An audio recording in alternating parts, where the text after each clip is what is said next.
Mr. Jeffrey Nippard recently released a chest exercise tier list. Jeffrey has a huge channel and there are many instances that I discuss in my shorts where I disagree with him. So I figured I'd take a look at his chest exercise tier list and give my reaction to it. My name is Rios. I have a Bachelor's of Science in Exercise Science. Because I'm here to make fitness great again, I'll be going over Jeffrey Nippard's chest exercise tier list. Before I get started with the video, if you're looking to build an aesthetic physique, be sure to check out my 90-day aesthetic body blueprint, which gives you everything you need to build your dream physique. But if you're more focused on performance, be sure to check out my 120-day peak athleticism package. Both will be in the description. In this video, I'll be reacting to Jeffrey's chest exercise tier list, but also creating my own. So essentially, you'll be able to see Jeffrey's tier list and the correct tier list, aka my tier list. The hex press. I'm not a big fan of these. First, you never get a big stretch in your pecs because your arms never stretch out. They stay tucked in the whole time.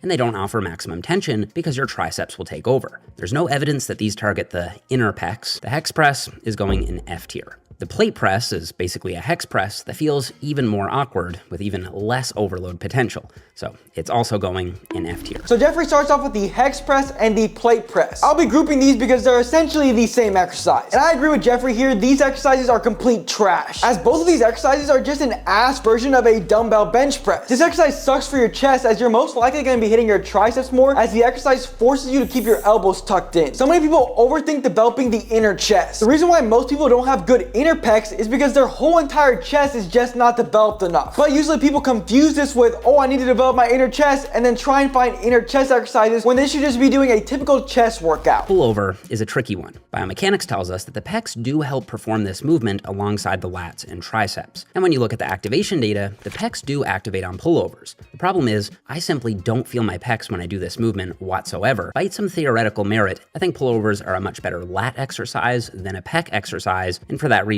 I'm gonna put them in D tier. I would put dumbbell pullovers in D tier as well. I used to do this exercise in the beginning of my lifting journey, and I really struggled to feel the exercise in my chest. But the reason why I have this exercise in D tier is that when it comes to isolation work, I'm not gonna go with pullovers, but rather cable flies. Bench press. My ranking might surprise you here. It offers high tension on the pecs as long as you bring the bar all the way down to your chest. It's very easy to overload, and you can always add some weight over time as you get stronger. It feels good to me, although many people do complain that the bench press makes their shoulders feel a little cranky.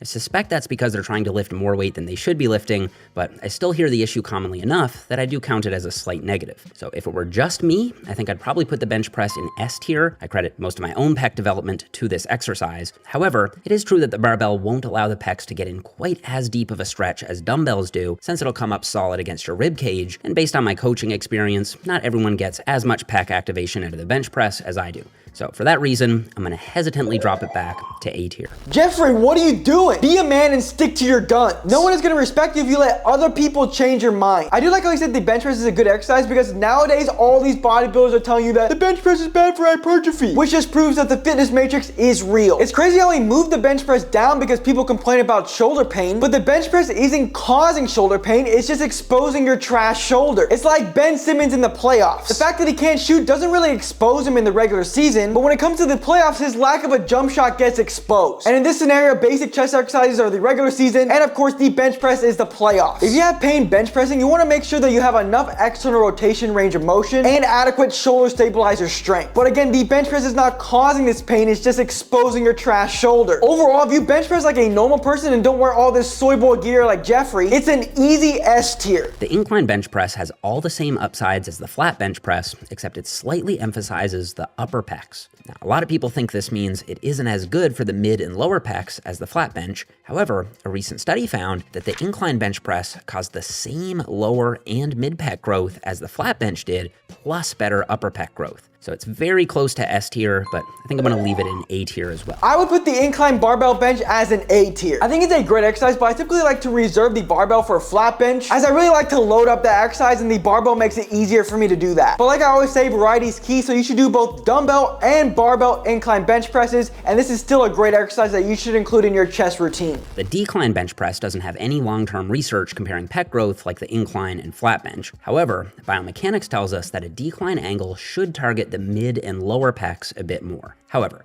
it has two minor downsides. For one, in my experience, more people struggle with getting their upper pecs to grow than their mid to lower pecs, so if you're trying to shift the bias, I would shift it toward the upper pecs for most people. Second, the decline bench does have slightly less range of motion than both the flat and the incline press. So out of the three angle options, I would say it's my least favorite. I know some people swear by it, and it clearly is an effective chest builder. It's very close to being in A tier, but I'm gonna put it in B tier. Jeffrey just talked a load of shit about the decline bench and then put it in B tier. The way he talked about it, I thought he was gonna put it in like D tier. The decline bench is not as bad as those stupid exercises at the beginning, but like Jeffrey said, the lower pecs are easier to develop and the upper pecs are harder to develop, so it makes very little sense to add this exercise when you're looking to build a balanced aesthetic chest. When it comes to the low pec, all you need is a flat bench variation to get a good stimulus for it. And a decline bench is just overkill. Unless you want the unbalanced Andrew Tate chest, don't do this exercise. It only makes sense for people who happen to have a smaller lower chest, and that's not a large percentage of the population. That's why I put this exercise in D tier. All right, the flat dumbbell press. This offers a deeper stretch on the pecs than the barbell because the dumbbells can move freely past the rib cage. They feel great, you should get a great chest pump on these, and because people are less likely to let their ego take over on this exercise, it's less common for people to have shoulder issues. As a beginner and intermediate level lifter, you should be able to progressively overload this movement just fine by either adding reps or increasing the weight of the dumbbells. However, once you get decently strong, you may max out the dumbbell rack at your gym, which usually stops at 100 pounds. Also, once you get that strong, the dumbbells get so big and bulky that they can be quite awkward to handle. So while the flat dumbbell press is just about an S tier, it's getting knocked down to A tier for those potential overloading issues in more advanced lifters. I agree with Jeffrey here. A dumbbell bench press is A tier. Firstly, he's a drama queen about the stretch. I mean, it's not that big of a deal. The dumbbell bench press is lower than the barbell bench press for me, as the dumbbells make it a little bit harder to load up the exercise. And as I stated earlier, I see the flat bench as my heavy movement, and I see the incline bench press as more of my hypertrophy and aesthetic exercise, but that's just my personal opinion. But as I stated earlier, variety is key, and both flat bench variations are great exercises that you should include in your chest routine. The incline dumbbell press is also going in A tier, since it's the same basic movement with the same upsides and downside, except again, it has slightly more emphasis on the upper pecs. I would actually put this exercise in S tier. An incline bench and a flat bench variation are both foundational exercises that need to be in your chest workout. But like I said earlier, I see the incline bench as more of my hypertrophy and aesthetics exercise, so I prefer dumbbells as I find it easier to isolate the upper chest, and building strength in this movement is not really my goal. I also find it kind of hard to unrack the barbell on an incline bench press. Dumbbells also make it easier for me to go to failure, as if I fail I can just drop the dumbbells down, but with a barbell I'm kind of fucked if I don't have a spotter. And I'm putting the decline dumbbell press in B tier, since I do find it awkward to set up. You'll probably need someone to hand you the dumbbells, and again, lower pecs rarely need any extra emphasis. This is a stupid choice from Jeffrey. The reason why I dislike this exercise is the same for the barbell. Most lifters do not need to emphasize the lower chest, as a flat bench variation will be enough for them. So this is an easy D tier for me. Okay, the machine chest press. A good chest press machine will give a nice deep stretch on the pecs and provide high tension throughout the range of motion. Unlike barbells and dumbbells, you're more locked in, which should help increase the mind-muscle connection with your pecs and give a massive pump. Machines are very easy to overload. You can always add some weight or a rep from week to week, and they have the advantage of being a little safer to push to failure than free weights. Assuming you have a good chest press machine that ticks all those boxes, I really can't think of a downside from a muscle building standpoint.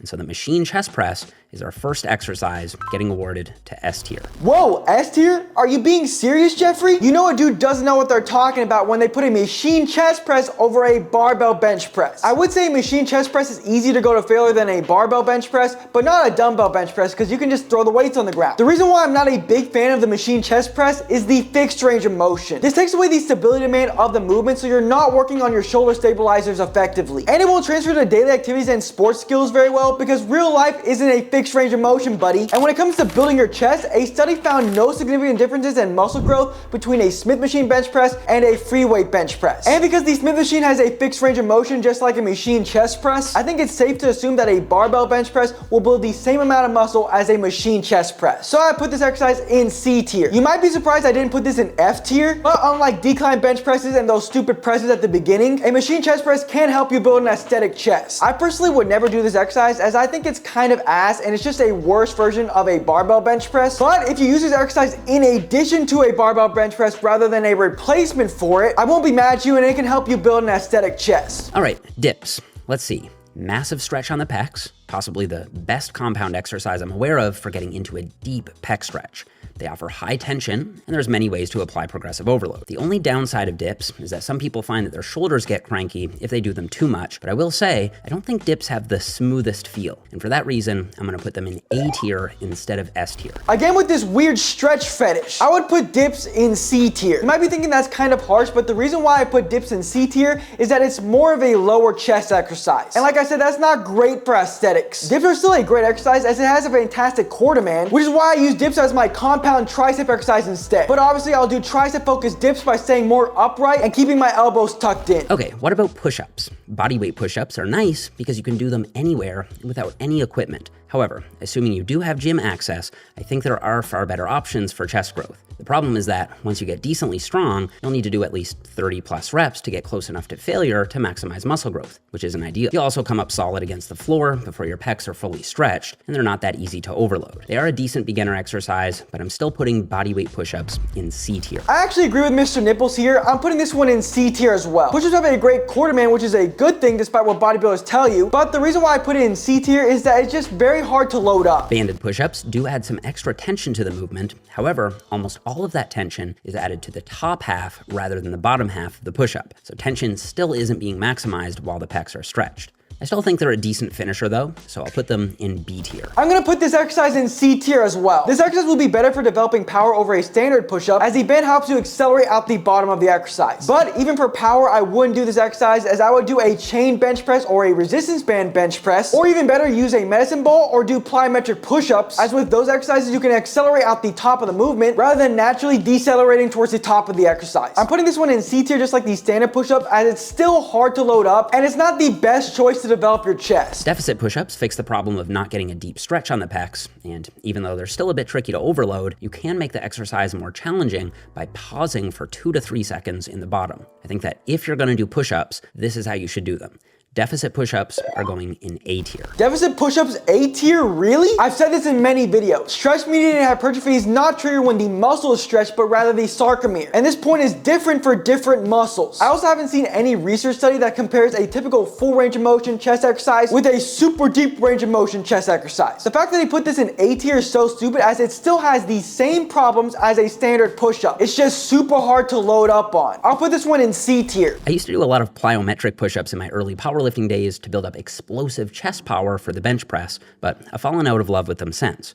They're just not great for maximizing tension on the negative or in the stretch, and even though there is some research supporting more explosive training, I'd rather use an explosive tempo on a weight-loaded exercise like the bench press if bodybuilding is the goal. I'm gonna put these in D tier. I don't even know why I include this exercise in this video because it's focused on chest hypertrophy. That's like Jeffrey adding a pec stretch to his tier list. As I mentioned earlier, plyometric push-ups are a great way to develop pushing power, but if your goal is hypertrophy, this is obviously not the best option. I'll put this one in D tier. Guillotine press is basically a normal flat bench press, except you shrug your shoulders up, flare your elbows out, and lower the barbell down to your neck. A lot of people kick up a big fuss about this exercise causing shoulder issues, but there's no direct evidence or even strong rationale to support that. You can listen to Dr. Mike if you don't believe me. Some people will bench press guillotine style, where they take a higher position on the chest and they let their elbows come up. They feel a huge stretch in the pecs. Their shoulders feel amazing. No problem. Correct answer. What I don't want you guys to get caught up in is people on the internet who say this is bad because biomechanics. I don't know where the fuck they say that, because if you go out here, notice my pecs are getting more stretched as I pull out. That said, I do believe that for some people, especially those with pre-existing shoulder issues, flaring the elbows might hurt, so in that case, I just wouldn't bother with these. However, guillotine presses will stretch the pecs better than any of the other barbell presses we've discussed, and it also has a cool history in lifting culture. I am a fan, and I would put it in A tier. However, because it's potentially very dangerous,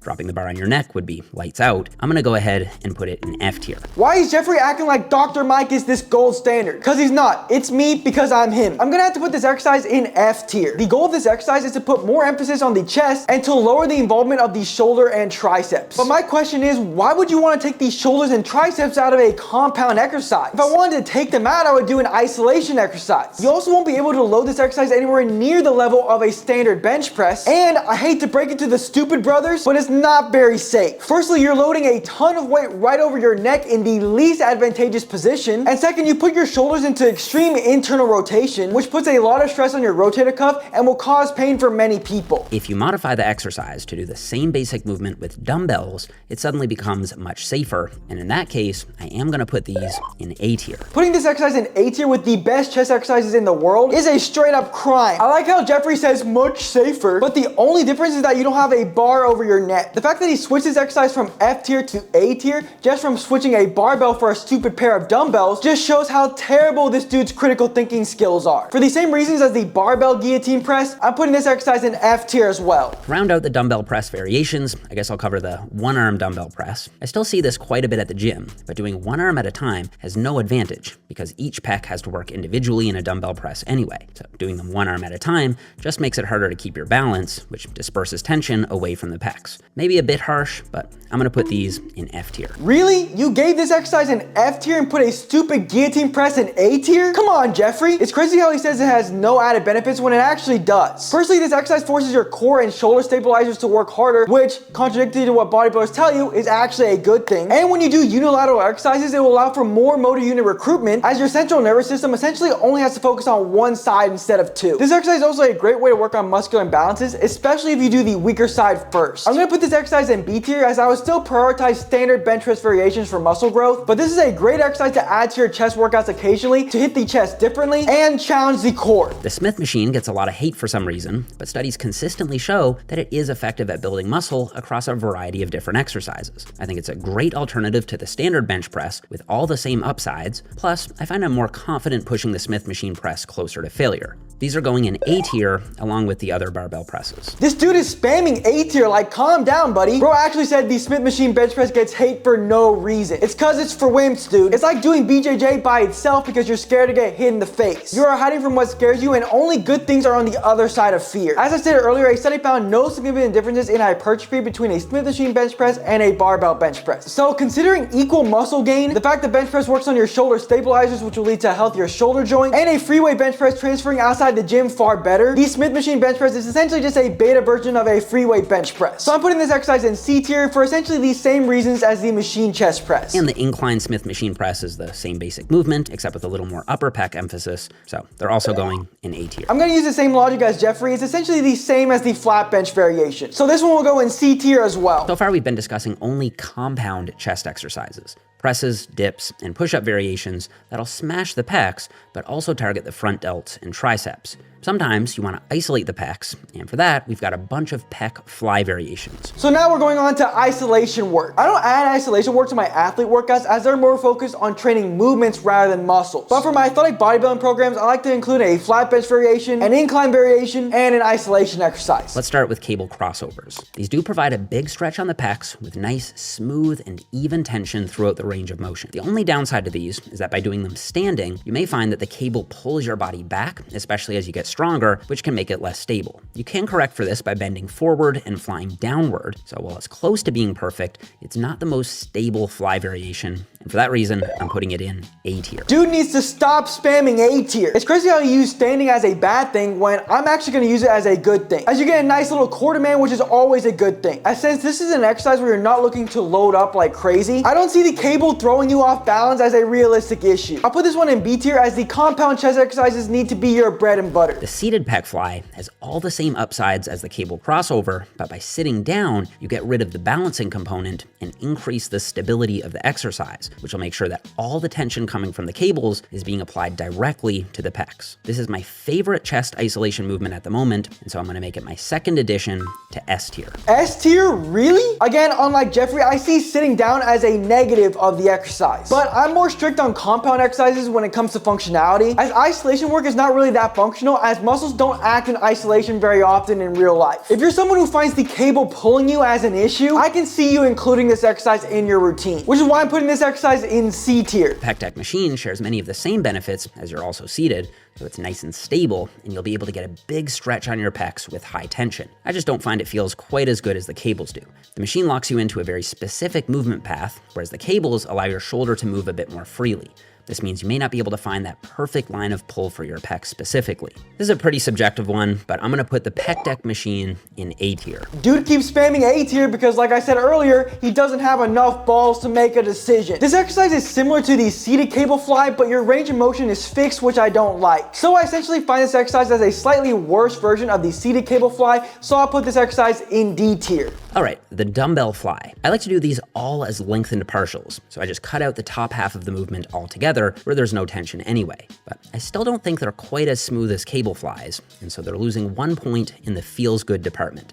I'm putting Dumbbell Flies in A tier. How the fuck did he put this exercise in A tier? He made a bunch of complaints about the exercise and then just spammed A tier again. This may be a little harsh, but I have to put this exercise in F tier. Jeffrey brought up the stretch position again because he's a nerd, but just because there's a decent amount of tension in the stretch position doesn't automatically make an exercise good. Because at that point, nearly every exercise is A tier, but that already seems to be Jeffrey's mindset. The reason why I don't like this exercise is even though there's tension in the lengthened position, it doesn't change the fact that the resistance profile of the exercise is still ass. For those reasons and the fact that other fly variations are far better, I never put this exercise in my programs. The cable press around is probably the only exercise we've covered so far that gets the pec fully contracted. That's because the press around is a rare exercise where you press the cable across your midline.